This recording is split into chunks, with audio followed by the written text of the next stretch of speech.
வணக்கம் வளம்பளமறி அவள் தங்கராஜ். உலகம் முழுக்க போர் மேகங்கள் சூழ்ந்திருக்குது பார்க்குறீங்க.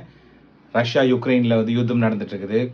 ஈரான் இஸ்ரேல் கான்ஃப்ளிக்ட் போயிட்டு இருக்கு. இது இன்னும் பெரிய லெவலில் வருமோன்னு ஒரு பயம் இருக்குது. இப்போ இந்த நேரத்தில் பார்க்க வேண்டியது என்னன்னு பார்த்தீங்கன்னா, ஒவ்வொரு நாடுகளுக்கும் அவங்களோட டிஃபென்ஸ் கேப்பபிலிட்டிஸ், அவங்களுடைய பாதுகாப்புக்கான உபகரணங்களாகட்டும், ஆயுதங்களாகட்டும் அதை பெருக்குவது அவசியமா இருக்கு. இந்தியா எப்படி வந்துட்டு இருக்குன்னு பார்த்தீங்கன்னா, இதுவரைக்கும் நம்ம நெறைய பொருட்கள் வாங்கிட்டு இருந்தோம். இப்பவும் சிலது இம்போர்ட் பண்ணிட்டு இருக்கோம். ஆனா, இப்போ இந்தியா டிஃபென்ஸ் எக்ஸ்போர்ட் கண்ட்ரியா மாறிட்டு வருது. இங்க ஒரு இன்ஃபோகிராஃபிக் குடுத்திருக்கேன் பாருங்க.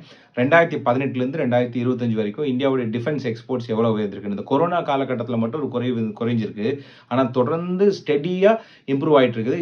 2024, 25 மார்ச் வரைக்கும் பார்த்தீங்கன்னா, 23,262 கோடி டிஃபென்ஸ் எக்ஸ்போர்ட்ஸ் இந்தியாவிலேருந்து பல நாடுகளுக்கு ஆயிட்டு இருக்கு. பல நாடுகள் நம்ம கிட்ட இருந்து வாங்குறாங்க.